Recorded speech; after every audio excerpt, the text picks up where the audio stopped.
Yearn, fear, and trusty government. إن الحمد لله نحمده ونستعينه ونستغفره ونعوذ بالله من شرور أنفسنا وسيئات أعمالنا من يهده الله فلا مضل له ومن يضلل فلا هادي له أشهد أن لا إله إلا الله وحده لا شريك له شهادة من هو خير مقاما وأحسن نديا وأشهد أن سيدنا محمد عبده ورسوله متصف بالمكارم كبار وصبيا اللهم فصل وسلم على سيدنا محمد كان صادق الوعد وكان رسول نبيا وعلى آله وصحبه الذين يحسنون إسلامهم ولم يفعلون شيئا فريا أما بعد فيا أيها الحاضر رحمكم الله أوصي نفسي وإياكم بتقوى الله فقد فاز المتقون قال الله تعالى يا أيها الذين آمنوا لا تخونوا الله والرسول وتخونوا أماناتكم وأنتم تعلمون. All you who have believed, do not betray Allah and the Messenger or betray your trust while you know the consequence. Al-Anfal, verse 27. Alhamdulillah, Allah still gives us the opportunity to pray to Him on His glorious day. With those who, God willing, are glorified by Allah, may blessing and peace be upon our role model, the Prophet Muhammad sallallahu alaihi wasallam.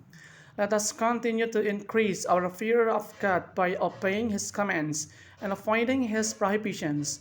And the taqwa will determine the degree of man by His side. Attendees of the Friday congregation rahimakumullah. Allah subhanahu wa ta'ala said, Ya ayyuhalladzina amanu la takhunu Allaha wa rasula wa takhunu amanatikum wa antum ta'lamun. O you who have believed, do not betray Allah and the Messenger or betray your trust while you know the consequence. Al-Anfal, verse 27.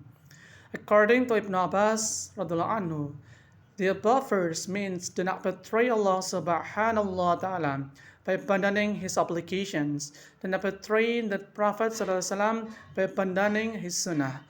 Do not be unfaithful to both of them.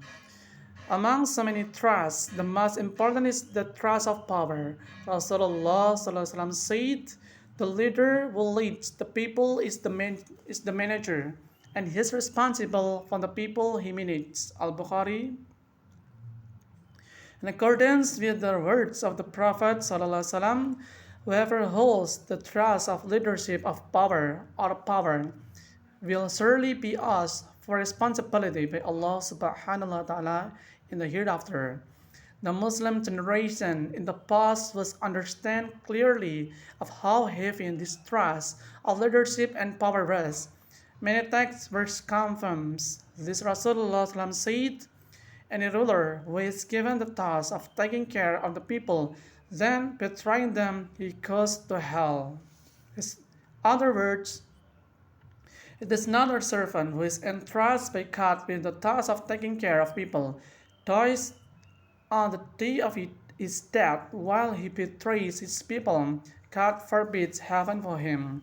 Attendees of Friday congregation rahimakumullah, Imam Fudail bin Iyad said, this hadith is a threat to anyone entrusted by Allah subhanahu wa ta'ala to take care of the affairs of Muslims, but religious and worldly affairs, then he betrays. If a person betrays a matter that has been entrusted to him, then he has fallen into a great sin and will be kept away from heaven. Desperation can take the form of not explaining religious affairs to the people, not keeping the Sharia of God from the element that can dim its purity, changing the meaning of the verses of God and ignoring hudud laws of God. Such abandonment can also be in the form of neglect of the rights of the people, not maintaining their security, not jihad to expel their enemies, not upholding justice in their midst. Everyone who does this is considered to have betrayed the people. Imam An-Nawawi, Syarah Sahih Muslim. Attendees of Friday congregation rahimakumullah. The story of Islamic civilization in the Islamic system of government for centuries has given rise to many just and trustworthy leaders. The first caliph, Abu Bakr as-Siddiq radhiyallahu anhu, for example, was a well-known figure of justice and trust. He is a patient and gentle person, at the same time brave and firm. Similarly, Caliph Umar bin Khattab radhiyallahu anhu, also known for his fairness and trust, he was a strict and fair disciplined ruler. He didn't hesitate to seize the property of his officials who were leased as coming from unrighteous path. The same was followed by Islamic officials during the Islamic Caliphates. They showed the same example. One example is called the Hakim Shurai. It is narrated that when Ali bin Abi Talib radhiallahu anhu served as caliph, he once had a dispute with the Jewish man regarding armor. Caliph Ali lost his armor in the Battle of Jamal. The armor was in Jewish hands. Then the two took the matter to court. The Surai judge who handled it. Caliph Ali testified against a former slave, and Hassan, his son, Hadith Surai said, I accepted the testimony of your former slave, but Hassan's testimony rejected. Imam Ali radhiyallahu anhu said, have you ever heard the Prophet ﷺ say that Hassan and Hussein are the chiefs on the yachts who inhabit the heavens? Qadi Surai still rejects Hassan's testimony. He warned the Jew. Qadi Surai then said to the Jew, take the armor. However, the Jew then admitted that he had taken it and handed over the armor after seeing Islamic justice. He later converted to Islam.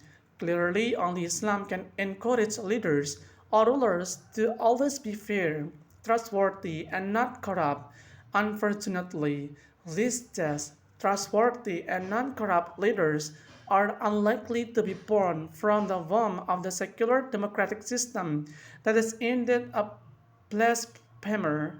This oppressive system can only produce tyrannical, treacherous, and corrupt leaders. A just, trustworthy, and non-corrupt leader may only be born from the womb of a system that focuses on the Quran and the Sunnah. That is the Islamic system applied in Islamic government institution. That is Khilafah ala minhaj nubuwah. Barakallahu li wa lakum fil Qur'anil azim wa nafa'ni wa iyyakum bima fi minal ayati wa dzikril hakim wa taqabbal minna wa minkum tilawatahu wa innahu was-sami'ul 'alim wa qulu qawli hadza fastaghfirul 'azim innahu wal ghafurur rahim.